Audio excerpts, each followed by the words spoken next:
Adofo, the Warrior Prophet Gideon for Siedo Ashe Jumadi Kasia Airbaso Bosumi Yemu, Anne, a 2 days revival, na theme daso a Austro Casa, na assassinity, while tea theme na also who said things, no things Ankasam.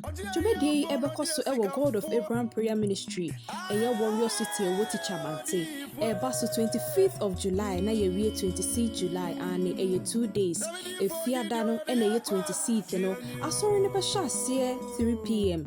na yapon 6 p.m. na yatwaso Miminida 26th, and also a Bashasia 3 p.m. na yapon 6 p.m. I no me Sakosino 25th, no bow Bashata dear Tuntum, a wape calabash, and this self phone so the account waba.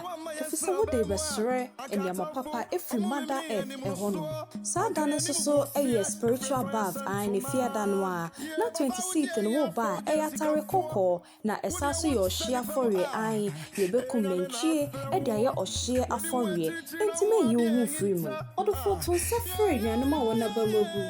Now women say ni da swasa, na yen share, a God of Abraham Prayer Ministry, I will teach a mante. Na answer na 2 days revival you be na erade nsemu shirano wenya muchefa God of Abraham Prayer Ministry enya yirakwan ehwa so na ye Warrior City no ane wo krawa wo ka wo Warrior City ewo Google map so a ede wo beba wonyira anase wo faka Accra to Kumasi kwan so wo si obesi wo teacher mante wo sipe wo so wo kona na nkoso hina so ye ho na God of Abraham Prayer Ministry Warrior City no ewo kayo se fiada no eyo bojaye na memeneda no eye ohye afore wo pasembisa anantre mu bia bomodiana frɛ 0248823412 anase 0553733808 Christ na soon be and come.